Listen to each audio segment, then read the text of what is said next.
같은 우주소녀 아톰. 우리 아톰 얘기 아니야? 아, 이 노래 맞아요? 아니 근데 이거 치는 거는 트로트인데? 이게 약간 좀 흥을 올려야 되니까 우주소녀 아톰. 반은 맞고 반은 틀렸어. 그 아톰은 아니고 그 바로 아톰 아니네요? 원자에 관련된 그런 이야기입니다. 물질을 이루는 가장 작은 단위가 이제 원자인데, 예 맞아요. 저희가 이제 그 장나 씨 눈높이, 제 눈높이에 맞게 여러분들께 이제 지식 나눔을 좀 해드리도록 하겠습니다. 예, 자 이름하여 우리가 몰랐던 원자력 이야기 아톰톡. 자 오늘 시작합니다. 예. 전국 98% 지역에 폭염특보가 내려졌습니다.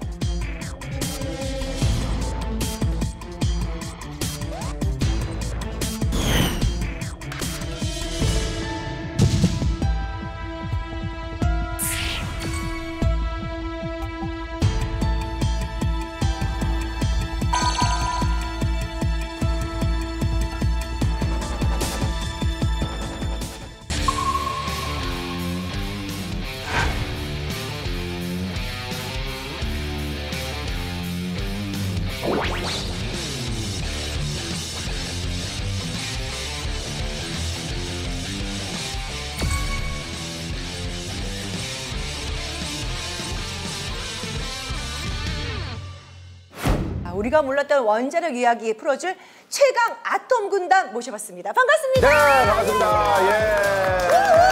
예. 반가워요. 예. 궁금한 게 오늘 주제가 아톰톡이잖아요. 네네. 근데 저는 아톰하면 우주소녀만 기억나는데 아톰하고 원자력하고 무슨 관계가 있는지 그게 제일 궁금해요. 그러니까요. 우선. 너무 좋은 질문이에요. 네, 맞아요. 예. 일단 아인슈타인은 다들 아시죠? 예, 알죠. 네, 아인슈타인의 특수 상대성 이론 들어보셨을 겁니다. 맞아요. 상대성 이론. 아인슈타인 하면 우리가 이제 기억나는 게 그 특유의 그 코믹한 그 사진하고 그렇죠. 상대성 이론. 이거죠, 뭐. 이게 간단하게 말씀드리면은 시공간 자체가 변화할 수 있다. 근데 왜 변화하느냐? 빛이라는 기준을 놓고 보면 이걸 변화시킬 수 있다. 상대적이다. 근데 여기서 끝났으면은 그럴 수 있구나 하는데 아인슈타인이 정말 천재인 게 뭐냐면은 시공간이 변해? 그럼 다른 것도 변하는 게 없나? 혹시 질량도 변할 수 있나? 예, 여기까지 간 거예요. 그러면 이 질량이 변하는 건 역시 이 기준인 빛과 관련이 있나? 그렇게 해서 E는 MC 스퀘어라는 굉장히 위대한 공식이 나왔어요. 그래서 에너지와 질량은 등가 교환이 가능하다. 그러면 질량이 아주 조금 사라지게 되면 거기에 빛의 속도 굉장히 빠르잖아요. 요거의 제곱을 곱한 만큼 엄청난 에너지가 나오겠구나. 이걸 통해서 원자력 발전, 원자폭탄 이런 것들이 시작이 된 거죠. 이야, 입이 나 힘들어. 아까부터 많이 막혔었어. 아까부터 많이 막혔었는데 입이 힘들어. 이 얘기를 듣고서 궁금해서 공부할 사람은 공부를 하고 어쨌든 중요한 거는 중요한 거는 어쨌든 간에 그 원자폭탄, 원자력 발전 이런 거의 어떤 시초가 아인슈타인의 그 이론에서부터 출발했다라는 게 이제 맞는 거잖아요. 그 위대한 공식 E는 MC 스퀘어. 네, 이 부분만 이제 함께 한 2시간 얘기하고 싶은데 너무 재미있는 얘기예요. 근데 이제 일단 기본적으로 원자핵이 있어요. 무거운 우라늄이나 플루토늄 같은 원자핵이 있는데 원자핵이 중성자를 딱 맞으면 쪼개집니다. 마치 사과가 반으로 쪼개지듯이. 쪼개졌는데 쪼개진 사과와 원래 사과를 비교하면은 사실 똑같아야 되잖아요. 똑같아요. 합치면 하나가 돼야 되잖아. 그렇지. 근데 이상하게 사과씨만한 질량이 사라져 버려요. 그 질량 어디 갔을까? 그럼 손해인데? 손해죠. 근데 그 질량이 빛의 속도의 제곱을 곱한 만큼 엄청난 에너지로 돌아오는 겁니다. 네. 중요한 건 질량을 주는데 이제 거기에 에너지가 나온다는 그렇죠. 얘기야? 질량이 사라졌으니까 에너지로 교환이 된 거예요. 네. 중성자를 하나를 딱 때리면 이게 분열되면서 중성자 2~3개가 또 나옵니다. 걔네가 또 부딪히겠죠. 그럼 또 깨지겠죠. 또 중성자가 2~3개가 나오니까 또 깨지고 또 깨지고. 연쇄 반응이 일어나는 그렇죠. 거네. 이게 핵분열 연쇄 반응이 일어나서 이거를 잘 쓰면은 엄청난 에너지가 막대하게 연쇄적으로 나오겠구나. 이게 핵폭탄의 시작이었어요. 이야. 그래요. 사실 그래서 이제 저희가 이제 본격적으로 이제 원자력 발전과 관련된 얘기를 좀 하려고 하는데 어쨌든 원자폭탄과 원자력 발전은 어떻게 보면 이제 한 몸에서 나온 건데. 네, 맞습니다. 이게 또 약간 좀 다를 수도 있다라고 생각이 되는데 그거에 대해서 우리 전문가님께서 좀 말씀해 주시죠. 핵폭탄은 이 핵분열하는 물질을 최대한 많이 고농도로 농축시켜서 연쇄 반응을 아주 극단적으로 끌어올리는 데 집중을 했습니다. 그래서 그 핵탄두에 뭐 고농축 우라늄 이런 얘기가 나온 게 그래서 그런 거구나. 맞습니다. 그런데 이제 원자력 발전은 뭐냐면 이렇게 핵폭탄이 되면 안 되니까 그쵸. 이 핵분열 물질을 저농도로 농축시킵니다. 아, 저농도로. 예, 저농도로 농축을 시키고 이 연쇄 반응이 은은하게 계속 평형을 유지하는 게 주요 관심사였습니다. 우리 선생님 좀 이제 조금 이제 이해가 감이 잡히죠. 보이지? 지금 쉽게 설명하시고 궤도 씨 너무 어렵게 설명하시고.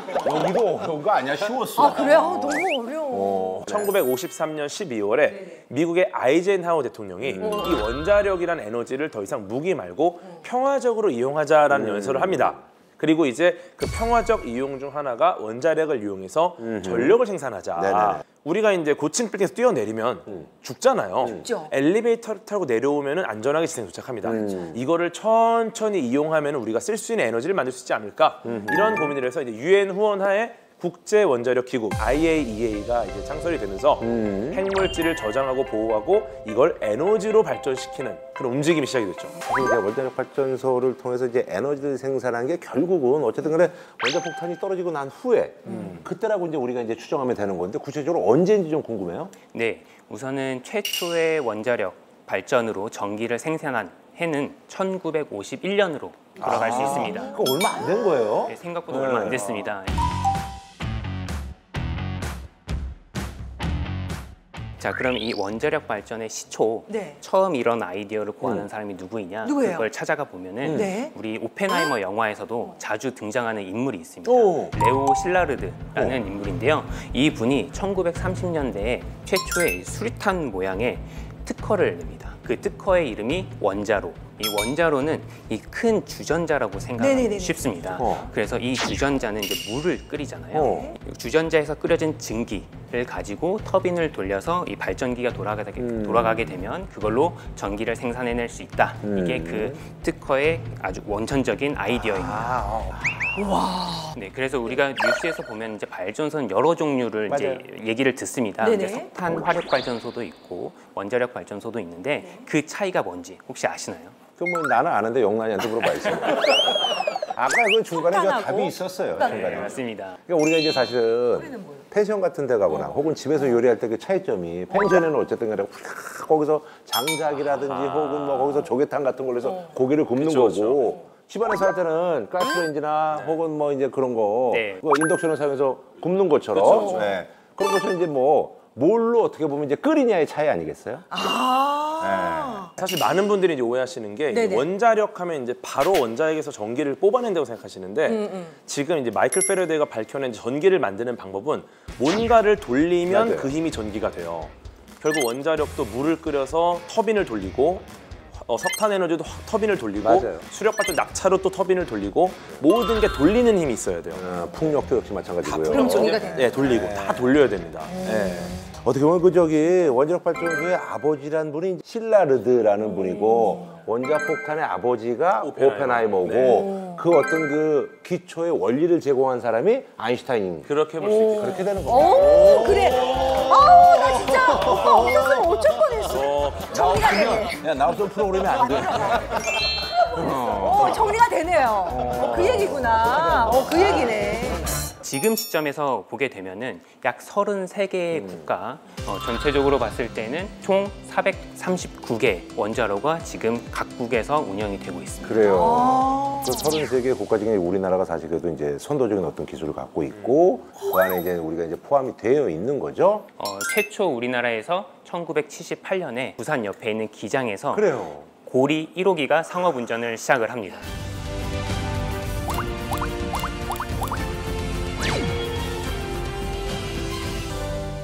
진짜 원자력 발전을 생산하는 전기량이 생각보다 그러니까 너무 많네. 너무 많네. 아니 그럼 이런 거면 단순하게 생각하면은 아니 그게 아니라 저기 화력 발전 이러고 상경험 이러니까 아니 이걸로 다 써도 되네라고 생각할 그러네. 수가 있는데 그러니까 총 에너지량만 보면은 우리가 얼마나 많은지를 모르잖아요. 좀 짚어볼 게 있는 게 비율을 봐야 됩니다. 비율. 네네네. 대한민국 전력 총 생산량에서 네. 원자력 에너지가 차지하는 비중이 얼마나 되냐?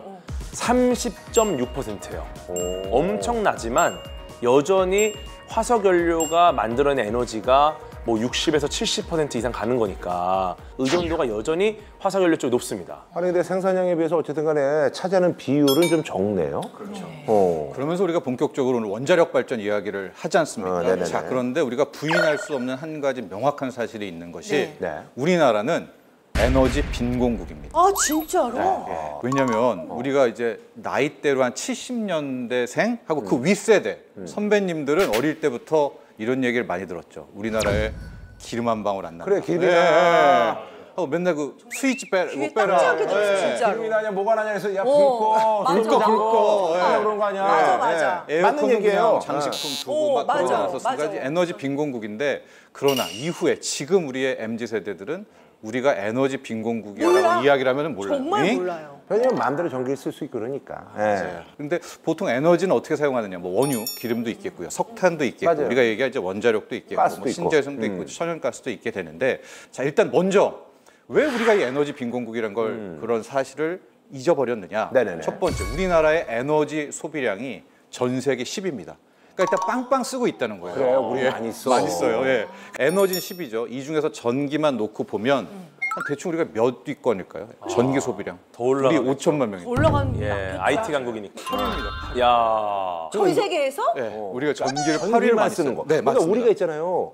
5천만밖에 안 되는데 네. 그만큼 많이 쓴다는 거죠. 예. 예. 그럼 주 사실이 안 맞잖아요. 네. 기름 한 방울 안 나는데 전기는 세계 8위다. 어떻게 하느냐? 다 수입합니다. 수입하는 거예요. 네. 92% 이상을 우리는 다 수사드리고 있고요. 네. 우리가 연간 에너지 수입하는 액수가 한 1,300억 달러가 넘거든요. 이게 원화로는 164조 원 이상이니까 매년 일단 160조 원씩을 그냥 이 돈으로 에너지 소비를 매년? 네, 매년. 매년이죠. 매년 160억씩으로 해결을 하고 있는.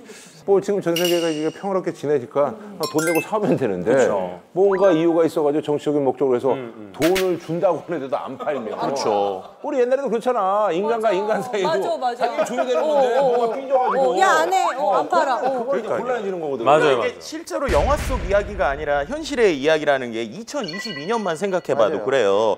그때 이제 러시아와 우크라이나 맞아, 전쟁이 맞아. 일어났었잖아요. 근데 그때 이제 우리가 생각을 할 때 아니 왜 이렇게 전쟁이 끝나지 않을까? 근데 이게 또 에너지가 있었고 결국에는 유럽에서 말도 안 되는 이 문명의 역행이 있었습니다. 야 이거 있잖아요. 덴마크에서 지금 건조기 쓰지 말라는 거죠. 사우나를 못 하고. 아 핀란드면 사우나인데. 뭐야? 샤워 2분 내 치. 아 저건 군대에서나 가능한 건데 말이죠. 그렇죠, 그렇죠. 네.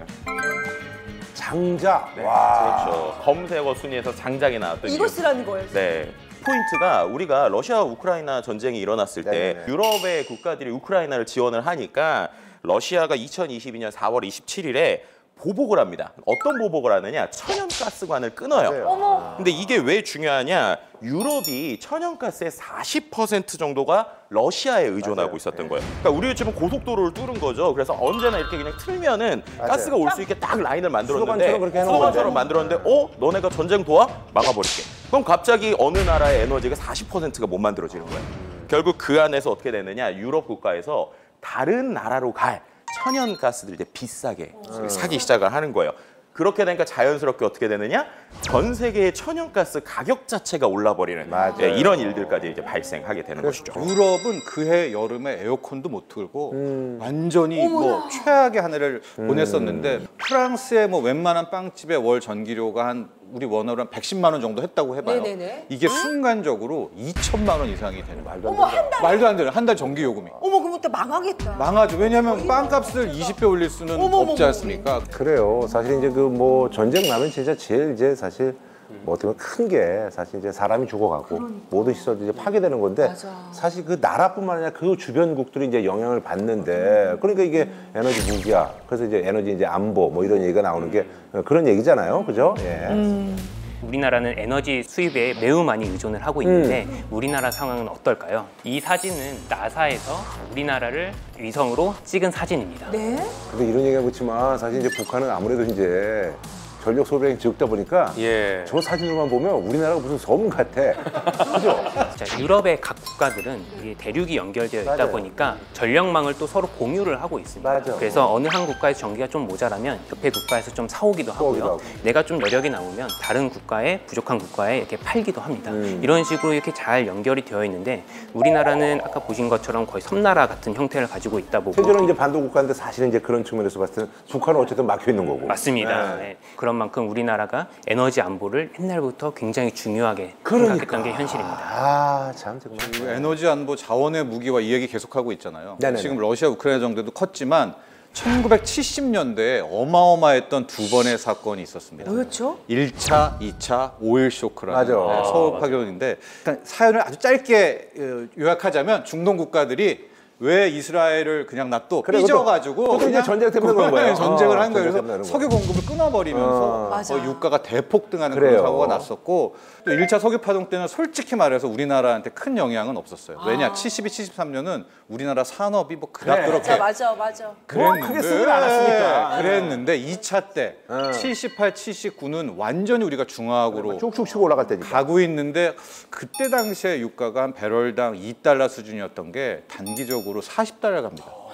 그때도 한 20배가 올라 버리니까 난리가 났잖아요. 그래서 이제 우리나라에 수뇌부가 모여서 이러면 안 되겠다. 왜 우리가 석유에만 의존해야 되느냐? 그렇지. 그럼 뭐 있지?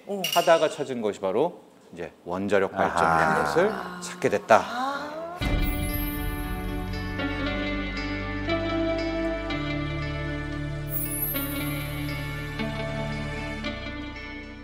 사실 이제 변수들이 많잖아요. 그쵸. 석유, 석탄, 뭐 가스 이런 것들은. 근데 이제 원자력 발전은 어쨌든 간에 이제 이런 것들의 어떤 뭐 대안이라고 생각하는 이유가 있죠. 뭐 에너지를 자급하는 것도 이제 중요하긴 하지만 석탄이나 석유 같은 화석 연료는 이제 일부 특정 국가들에만 매장이 돼 있어요. 그리고 자원 소비형 에너지라고 불립니다. 왜냐면은 있는 거, 과거에 태양으로부터 만들어진 그 응축된 에너지를 우리가 꺼내 쓰는 겁니다. 그렇죠. 네. 다 꺼내 쓰면 결국 사라지는 거예요. 맞아요. 매장이 줄고 있다는 거죠. 그러니까 가격이 상승하고 또 공급이 불안하고 뭐 이런 것들이 계속해서 이어지는 겁니다. 맞아요. 예. 네. 근데 여기다가 또 환경 오염까지. 이게 제일 크지 뭐. 예. 이게 제일 커. 요즘은 이게 제일 커. 요즘은 이게 제일 커요. 예.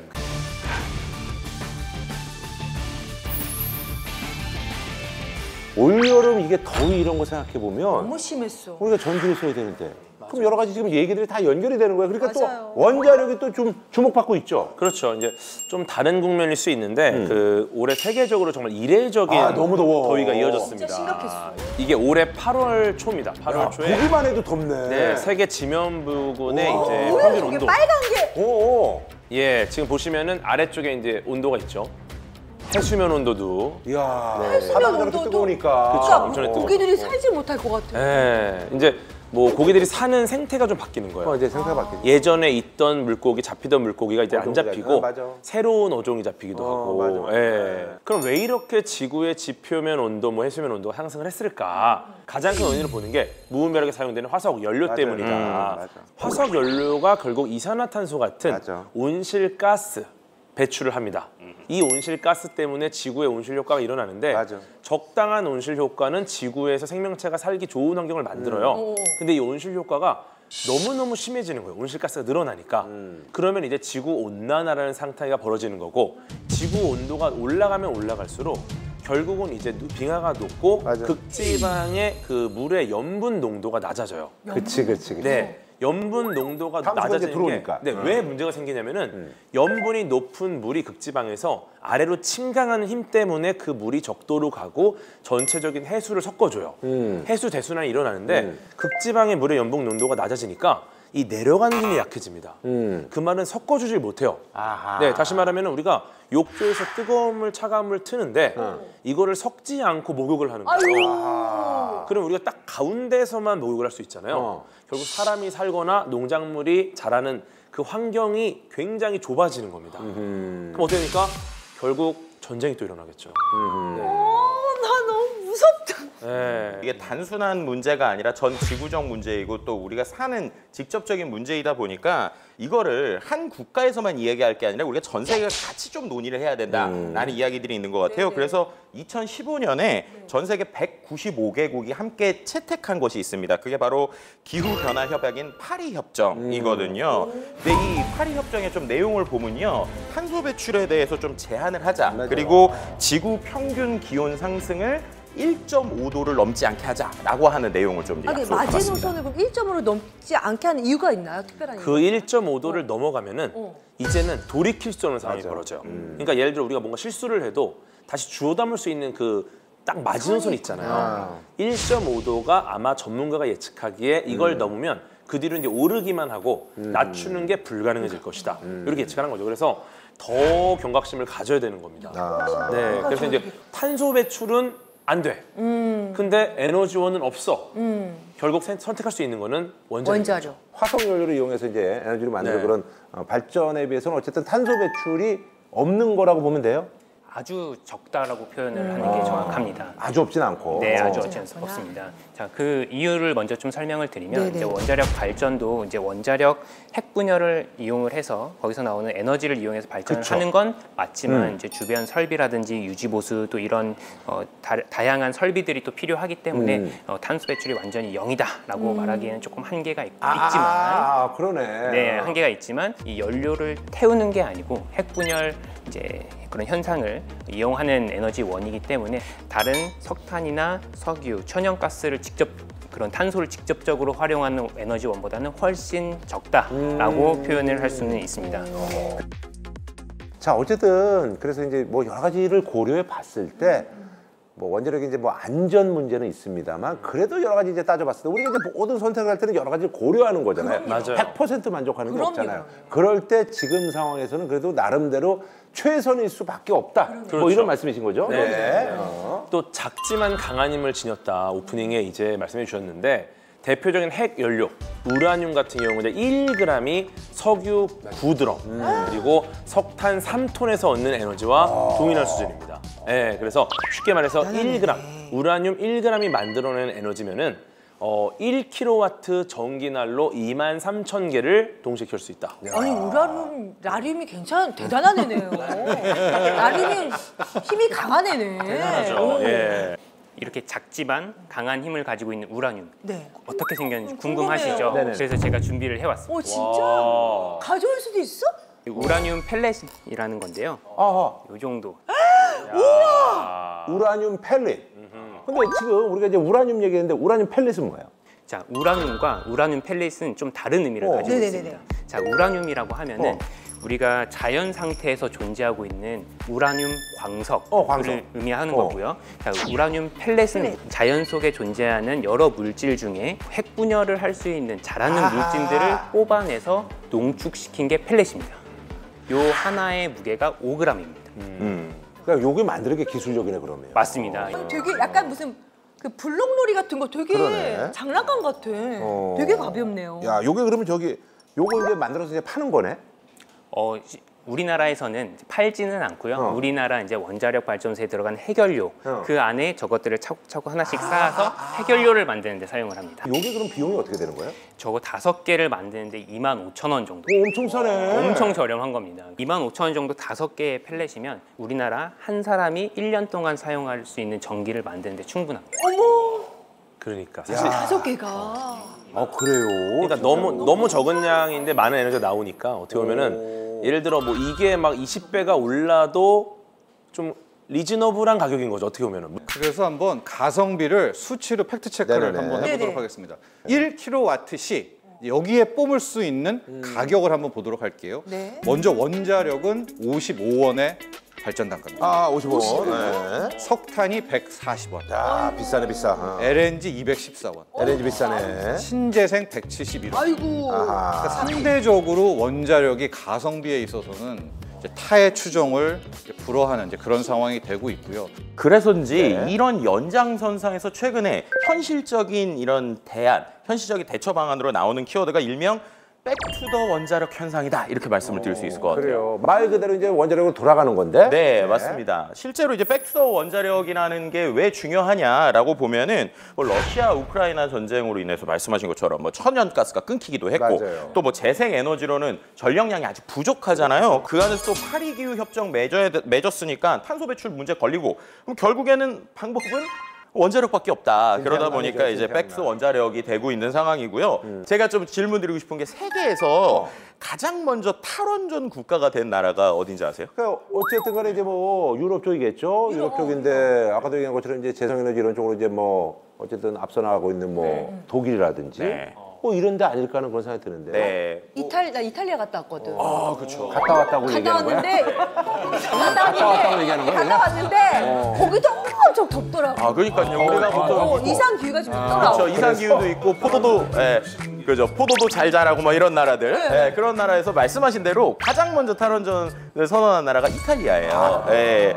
1990년대에 이탈리아가 탈원전을 선언을 했었습니다. 얼마 안 됐네, 근데. 네, 그렇죠. 왜 아무래도 이제 기술력 자체를 이제 키워야 되는 상황에서 그래도 가능성이 있다라고 생각한 게 아마 1990년인 것 같은데. 아, 그러니까 이쪽에서 이제 그 원자력 하기에는 조금 뒤처지는 것 같고, 네. 우리가 이제 뭐 일조량도 좋고 하니까 우리는 이제 그거 안 해 이렇게 된 거네. 그렇죠. 그러니까 말씀하신 대로 태양광을 쫙 이제 하려고 했던 거예요. 근데 태양광을 쫙 했는데 전력량에 이제 한계에 부딪힌 거죠. 그럼 이제 그 상태에서 어떻게 해야 되느냐? 이 태양광을 그럼 더 늘려야 되잖아요. 근데 우리가 얘기한 것처럼 태양광 늘리려면 패널을 많이 땅이 많아야 돼. 그럼 결국 이탈리아 입장에서 땅이 부족한 거예요. 그러니까 태양광 패널로 다 덮을 수가 없다. 그럼 이걸 어떻게 해야 되냐라고 할 때 최근에 이제 소형 원자로, 모듈형 원자로에 대해서 투자에 대해서 법안을 도입하겠다.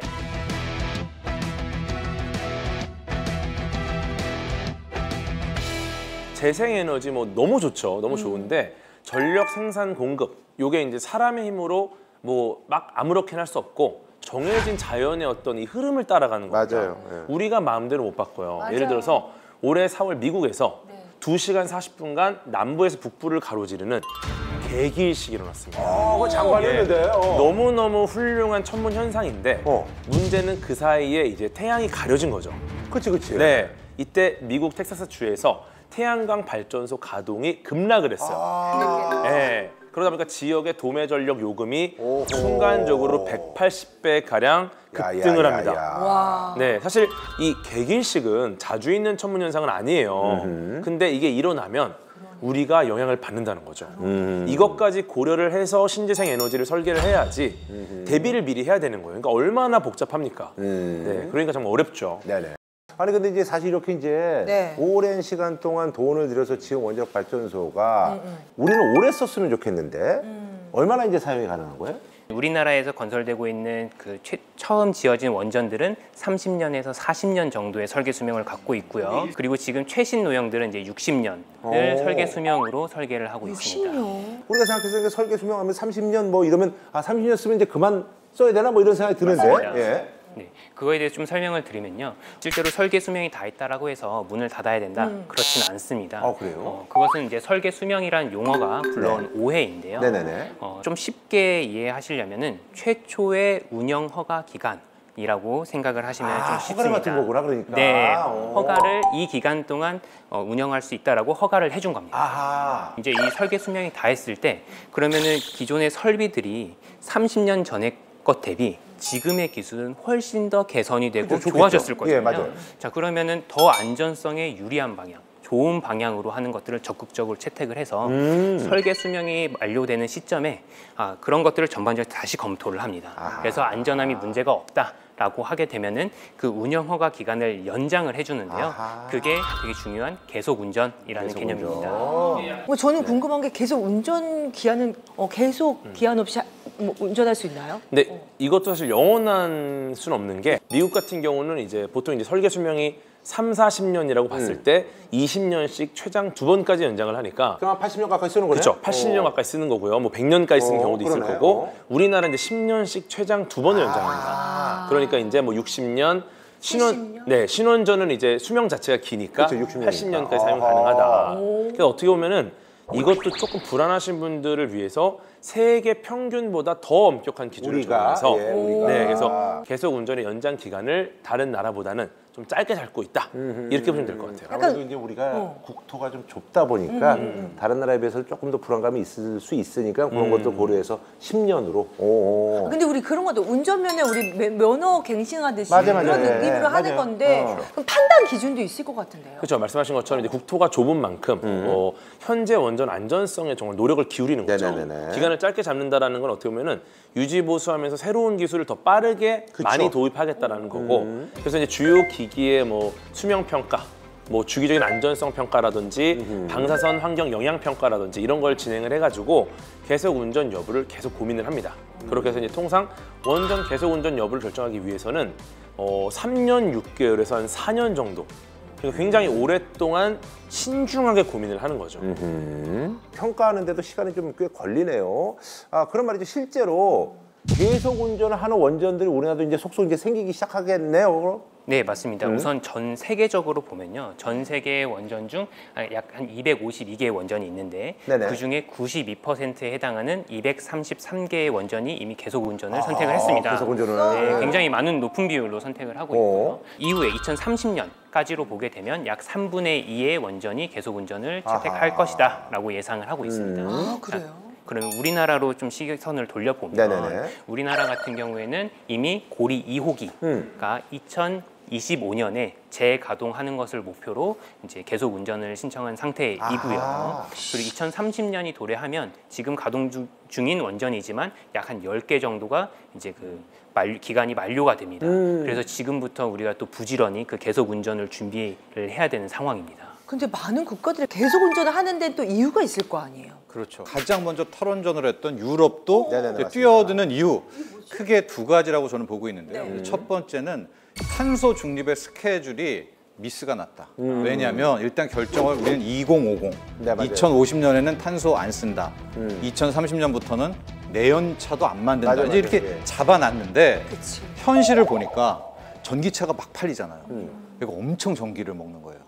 그리고 또 하나의 변수가 AI 반도체라는 게 툭 튀어나왔는데 N 검색보다 챗 GPT 검색을 하면 맞아, 얘가 맞아. 8명을 먹고 그러니까 맞아. AI 시대로 가는데 이게 장난이 아닌 거예요. 그러면 2050 탄소 중립 못 맞추겠네. 스케줄은 잡았는데. 네네네. 그럼 원전이라도 끌어오자. 이게 첫 번째고요. 두 번째는 역시 이거죠. 경제적인 맞아요. 이익. 아무리 봐도 가성비 좋고 돈 되니까 이런 건데 우리나라만 좀 예를 들어 놓고 보면은 일단 2030년에 10기가 이제 종료가 되잖아요. 이걸 그냥 끝내고 이게 연간 한 6만 기가와트시의 전력을 연간 책임을 지거든요. LNG로 대체해 본다. 그럴 경우에는 한 9조 원 정도의 비용이 엄청나네. 더 드는 거예요. 9조, 10조. 그럴 바에야 계속 운전을 하는 게 그게 낫겠다. 낫겠다. 낫겠다 생각하시는 이런 정도의 두 가지 포인트가 있습니다. SNS에서 사람들이 이야기하는 원자력과 관련된 키워드를 좀 분석을 해봤거든요. 네네네. 근데 거기서 흥미로운 게 가장 많이 나오는 키워드 중에 하나가 긍정적 의미를 담고 있는 중요하다라는 중요하다. 키워드가 나와요. 근데 한번 생각을 해보자고요. 그래서 우리 동네, 내 앞에 이게 생긴다. 그럴 때 어떨 것 같으세요? 저도 모르게 네. 그렇게 찬성하지는 않을 것 같아요. 솔직히 죄송하지만 네. 비슷한 것 같아요. 이제 원전이 필요하다라고 느끼시는 분들은 많은데 그럼 거주 지역에서 어떻게 되냐라고 얘기했을 때 절반 이상이 반대하는 이런 맞아요. 이중적인 모습이 보여진다는 거예요. 찬성한 이제 비율이 한 42% 그리고 반대가 좀 있는데 그래도 꽤 높게 찬성을 42%. 아니 그래서 나는 있잖아. 찬성 찬성 놀랍다. 42%도 많이 놀랬어. 우와 찬성이 어. 42%. 많이 놀랬어. 아니 이 정도면은 약간의 혜택을 주면은 많이 바뀌거든요. 맞아, 맞아. 예를 들어서 우와. 이제 설치된 그 지역의 전기 요금을 뭐 80% 이상 할인해 준다던가. 그러면 너무 좋을 것 같은데. 왜 그렇게 찬성하십니까? 물어봤더니 대부분이 에너지 자립을 위해서 필요하다. 그러니까 어떻게 보면 어쩔 수 없다. 그죠? 그런 이야기라고 보시면 될 것 같고요. 그러면 반대하는 사람들이 가장 크게 반대하는 이유는 뭘 것 같으세요? 아무래도 이제 뭐 방사능. 사고가 터졌을 때 네, 어쨌든 사고. 맞습니다. 이제 혹시나 하는 방사능 위험이 이제 59%로 1위를 차지했습니다. 그러니까요. 우리가 사실 이제 뭐 지금도 이제 기억 속에 남아 있는 게 후쿠시마 전에 체르노빌도 있었죠. 그리고 이제 그 전에 뭐 쓰리마일도 있었죠. 그래서 어쨌든 이 방사능 그 사실 이제 이 피폭에 대한 어떤 두려움 이런 것들 그리고 계속 운전을 하려면 멈춰야 되는데 사람들이 멈춘 것만 생각하면 어머 문제 있어서 멈춘 거 아니야? 뭐 이런 생각을 하다 보니까 그런 것들에 대한 어떤 홍보 이런 것들이 좀 필요하긴 해요. 예. 방금 말씀하신 체르노빌이라든지 후쿠시마 원전은 어쨌든 많은 분들이 두려움을 갖는 게 이 방사능으로부터 환경이 이제 노출되었다. 그리고 뭐 소가 무슨 뭐 기용소가 맞아요. 나오고 이런 거 엄청 많이 봤잖아요. 근데 우리가 또 이걸 잊으면 안 되는 거고. 맞아요. 근데 이제 어쨌든 그런 부정적인 이미지로 이제 원자력에 대한 이제 부정적인 시선 그리고 우려가 이제 많이 담기고 있는데요. 맞아요. 이 체르노빌 원자력 발전소와 후쿠시마 원자력 발전소는 완전히 다른 발전소이긴 하지만 유사한 비슷한 취약점이 사실 있었습니다. 체르노빌은 원래 발전소로 설계된 원자로가 아닙니다. 아, 그래요? 예, 원래는 이 플루토늄이라는 이 원소를 생산해내는 공장 설비였어요. 근데 왜 갑자기? 요거를 이제 원리가 비슷하니까 발전소로 개조를 한 겁니다. 어머나.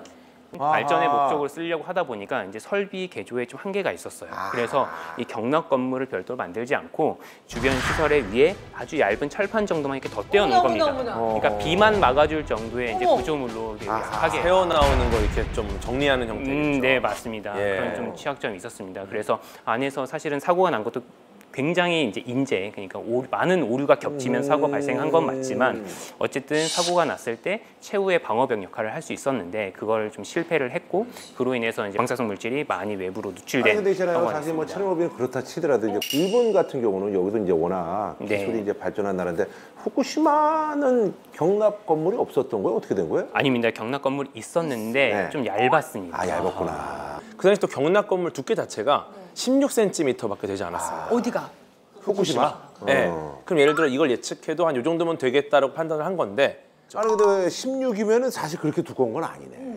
나도 약간. 뭐 이 일반 정도인데. 건물로 봤을 그렇게 때 두꺼운 거 아니야? 뭐 얇다고 볼 수는 없는데 두껍다고 보면 좀 어렵죠. 아니 뭐 이제 어쨌든 예, 그 자재가 굉장히 강한 자재 썼다 하더라도 그렇게 두꺼운 건 아닌데. 그러니까 그만큼 안전장치에 대한 좀 자신감도 있었던 것 같아요. 왜냐면 몇 단계로 안전장치가 있으니까. 예. 네. 근데 우리나라 같은 경우는 그러면은 어떨까? 이게 이제 우리나라 경납 건물이거든요. 오. 네, 적어도 16cm는 아닐 것 같네요. 딱 오, 보니까. 그러니까. 넘는 것 같아요. 네, 이게 이제 수센티미터의 철판을 이제 내부에 깔고요. 철 콘크리트를 몇 센티미터 두께로 여러 겹의 방호벽을 설치합니다. 자. 요 경납 건물 두께 과연 몇 센티미터일까요? 아, 2배는 가야지. 2배 더 가야 될 것 같은데. 내가 봤을 2배 때는. 넘게 그지? 한 30은 넘어야 될 것 같은데. 그러니까 일본이 16cm였잖아요. 근데 우리나라는 더 보수적으로 무려 120cm. 아, 많이 두껍네. 감사하다. 어우, 감사하다. 어우, 감사해. 어우, 감사해. 많이 어우, 나 두껍네. 지금 사진 나올까 봐. 120. 최근에 짓는 원자력 발전소는 이것도 좀 더 보수적으로 가야겠다. 150cm로 짓습니다. 150이면 거의 뭐 이 정도 감사하다. 뭐, 거의 뭐 사람 한 명 그러니까요. 누워있는. 와. 그러네. 네. 진짜. 그럼 그 150 두께를 우리가 흔히 얘기하는 콘크리트 철골 이런 걸로 채워놓는 거예요?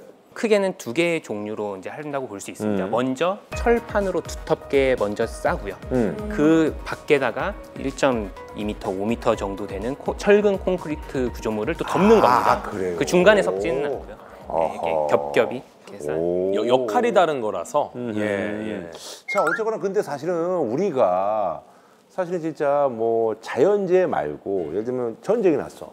근데 거길 때려 폭탄으로. 그럼 과연 그런 것들을 견뎌낼 수 있냐라는 거죠. 그렇지. 예. 질문 너무 좋다. 그러니까는 진짜 그렇지. 좋은 맞아. 정말 외부 공감하는 요인이 사실 그게 그래, 진짜 위험한 맞아. 거예요. 맞습니다. 거기 먼저 공격하거든. 맞습니다. 네. 정말 가능성이 희박하긴 하겠지만 어쨌든 그런 우려를 많은 분들이 하고 있고 진짜로 저렇게 튼튼하게 지어봤자 뭐 얼마나 튼튼하겠어라는 맞아. 의구심을 표하는 게 어떻게 보면 당연한 생각입니다. 그래서 네. 실제로 이걸 실험을 해봅니다. 아, 그래요? 전투기를 가지고 여기 이제 팬텀4 전투기입니다. 오, 실제 운항 속도와 동일한 오, 비행 들이박네. 속도로 와. 뭐야. 못 뚫네. 결과가 궁금하지 않으세요? 터져버렸어요, 완전. 그냥 못 뚫어. 그거 아니야? 안 뚫렸지. 야, 그럼 무슨 합성 같아. 그냥 진짜 가루가 되네. 사라져 버리네. 오. 아, 신기하다. 저게 우리가 저 센치가 그래도 한 1.5 이렇게 되는 거예요? 1.5m? 맞습니다. 거의 1m에 육박하는 오. 기계입니다. 이게 어떤 실험이에요? 자, 이게 미국에서 샌디아 국립연구소에서 실험한 영상입니다. 그래서 외부 폭격으로부터 내부의 설비를 얼마나 잘 보호할 수 있는지 실제 전투기의 운항 속도로 실제 철근 콘크리트 구조물을 세워놓고 충돌을 시켜보는 실험입니다. 영상에서 보신 것처럼 이 전투기는 형체를 알아볼 수 없을 정도로 완전히 산산조각이 나고 경락 건물 콘크리트 외벽은 약간의 흠집 정도만 흠집만 나는 거예요. 이렇게 해서 경락 건물의 방호 능력이 아주 우수하다라고 입증한 실험이 되겠습니다. 이걸 알았네. 우리가 이제 최근에 어떤 뉴스로 돌아와서 이제 얼마 전에 체코에 있는 어떤 그 경제적으로는 진짜 수조 원의 우리가 이제 이득을 이제 볼 수가 있는 그런 상황인 건데.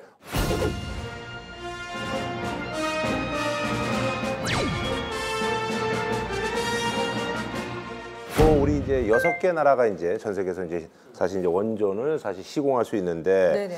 미국 있겠고 그다음에 뭐 러시아 있겠고 그다음에 프랑스, 일본, 중국, 한국인데 거기를 우리가 뚫은 거니까. 아마 이렇게 생각을 해볼게요. 저가 논란 너무 싸게 수주한 거 아니야. 근데 이 원전이라는 건 안전성도 중요하고 한 국가의 에너지를 책임지는 거잖아요. 근데 수준이 안 되는 회사를 그건 말도 안 그거는 되는 이제 말도 안 되는 거죠. 그러니까 기술력과 한국 이 K 원전의 플러스 알파가 있습니다. 그게 이야기하신 완성도가 높은 기술력뿐만이 아니라 이 가성비인데 기한 내에 일단 딱 맞춰요. 이게 진짜 건설해 주고. 맞아. 그게 사실 또 공사의 기본 아니겠습니까? 맞습니다. 우리가 이제 가격도 나름 이제 경쟁력이 있고 이런 어떤 기한 내에 맞춰주고. 제일 중요한 것 같아, 진짜. 프랑스 이런 데가 조금은 우리랑은 다르게 그런 좀 안 좋은 사례도 있나 봐. 이제 기한을 많이 넘긴. 안 좋아요. 제가 이 프랑스 전력공사 EDF를 비난하는 거는 아닌데 선례들이 굉장히 안 좋은 선례가 왜? 어떤 있고 선례가 있어요? 이것들이 좀 어필을 했을 것 같은데요. 프랑스 EDF 전력공사가 사례들이 많습니다. 실제로 핀란드에 올킬투오토 3호기 지었을 때는 17년이 걸려서 이 완제품을 내준 거예요. 우리는 한 7년인데. 아니 17년 너무했다. 애가 다 컸어 진짜. 너무 심하다. 미국의 보글 원자로 3호기는 14년. 그럼 이게 7년이 17년, 14년이면 당연히 공사비는 2배는 돈은 점점 늘어나고. 늘어났었고요. 그런데 더욱 중요한 건 우리는 납기일도 맞추는 데다가 맞아. 실질적인 공사비도 전 세계적인 수준에서는 한 3분의 1, 4분의 1대이기 때문에 그 어떤 국가든 매력을 느낄 수밖에. 정말 그 어려운 여건 속에서도 어쨌든 우리 저 팀 코리아 정말 대단하고요. 근데 확실히 이제 저희가 아까 서두에 이제 아인슈타인에서 시작이 돼서 원자 폭탄, 원자력 발전. 그래서 우리가 모든 문명의 이기가 잘 쓰면 진짜 우리한테 너무 좋지만 뭐 잘못 쓰면 진짜 독이 된다. 요즘 뭐 그래서 인공지능도 다 마찬가지 아니겠습니까? 뭐 그런 생각도 좀 드네요. 예. 저는 아까 전에 처음에 말씀하셨을 때 원자력 얘기하고 막 우라니 저 집에 갈 뻔했는데 쭉 들어보니까 옛말에 계란을 한 바구니에 담지 말라는 말이 있잖아요. 에너지도 이게 좋다 해가지고 너무 하나만 바라보지 말고 골고루 좀 이렇게 알아봤으면 좋겠습니다. 그래요. 주식시장에서도 항상 얘기하는 거 포트폴리오 잘 짜는 것처럼 우리가 또 그렇다고 해서 원자력만 지을 게 아니라 그래. 또 사실은 재생도 하고 또 그죠? 예, 뭐 화석연료도 또 아예 안 쓸 수는 없으니까. 자, 그럼 말이죠. 오늘 이제 마무리 짓는 의미로 오늘 저희가 이제 원자력에 대해서 이제 얘기를 나눠봤거든요. 그래서 이제 여러분들께 전문가분들께 이제 원자력이란 무엇이다라고 한 줄 평 부탁하면서 이제 마무리 짓도록 하겠습니다. 저는 우리 원자력은 밥심이다. 라고 표현하고 싶습니다. 자, 왜냐하면 우리가 이렇게 밥상 위에 여러 맛있는 반찬들도 있고 고기 반찬 있지만 항상 이 밥이 있잖아요. 하지만 주목받진 못하는 우리나라 원자력도 이렇게 기저부하라고 하는 밑바탕에 깔아주는 전력 부하를 감당하고 있지만 사람들로부터 이렇게 많이 곽광은 받지 못하고 있습니다. 대신 보이지 않는 곳에서 절대 사고가 나지 않도록 안전하게 관리하고 열심히 노력하고 있는 에너지 분야이기 때문에 저는 원자력은 밥심이다. 네, 예, 좋은 얘기입니다. 예. 저는 원자력은 어쩔 수 없습니다. 이렇게 표현하고 싶습니다. 예, 그렇게 탈원전했던 이탈리아, 영국이 이제 돌아오잖아요. 왜 돌아왔겠습니까? 뭐 속마음은 있지만 어쩔 수 없으니까 이제 왔어. 그렇게 보시면 될 것 같아요. 그래요. 현실이죠 뭐. 예, 우리 김덕진 씨. 네, 저는 원자력은 5살 아들이다 이렇게 얘기하고 오, 있어요. 5살 아들? 네, 왜냐하면 실제로 우리가 5살 아이한테 어떤 식으로 얘한테 이야기를 해주냐에 따라서 전혀 다른 사람이 되잖아요. 맞아요. 칭찬해주면 정말 칭찬한 대로 크고 또 그 안에서 이제 얘는 부정적인 얘기를 하면 부정적으로 크는 것처럼 원자력 역시도 우리가 이걸 어떻게 바라보는 관점에 따라서 전혀 달라질 수 있기 때문에 우리 5살 아들 품어주듯이 우리가 좀 이 기술에 대한 관점을 좀 긍정적인 관점으로 보는 게 어떤가라는 생각을 해봅니다. 네. 자, 우리 궤도 씨. 원자력은 과거의 기억을 잊지 않는 것이다. 예, 어떻게 보면은 이 발사체에서도 뭐 과거의 아폴로 미션이나 뭐 챌린저 같이 정말 심각한 사고들이 있었어요. 근데 그 사고의 참사는 잊지 않는 게 맞아요. 이걸 잊으라는 게 아니라 중요한 건 이 사고가 왜 일어나는지를 분석하고 그걸 개선하는 방향으로 인류가 나가야 됩니다. 다시 한번 말씀드립니다만 네. 아까도 많은 전문가들 또 그리고 이제 사실은 저희 프로를 보면서 이제 느끼신 분들이 사실 원자력이 뭐 100%다라는 얘기는 아니고요. 예, 그리고 오늘 아마 이 시간이 원자력에 대한 어떤 그 객관적인 시선을 여러분들에게 심어주는데 큰 도움이 됐으리라고 저는 생각을 합니다. 예. 다만 에너지 이슈는 정말 우리 삶에 너무나 중요한 부분인 만큼 각자의 나라가 처한 상황에 맞춰서 우리가 잘하는 것, 잘할 수 있는 것을 더 안전하게 잘해내야 할 때가 아닌가 싶습니다. 네네. 자, 우리 그 마무리를 우리가 저기 장은아 씨가 좀 아주 기분 좋게 마무리 한번 좀. 같이 예, 같이 예, 예, 하자. 예. 알았어요. 예. 1, 2, 3, 4 푸른 하늘 저 멀리 힘차게 나는 근데 얘가 음을 잡으니까 이상하네. 예. 그래요. 예. 자, 저희 오늘 아주 뭐 보람찬 시간이었고요. 저는 이제 이만 물러가도록 하겠습니다. 예. 감사합니다. 감사합니다. 감사합니다.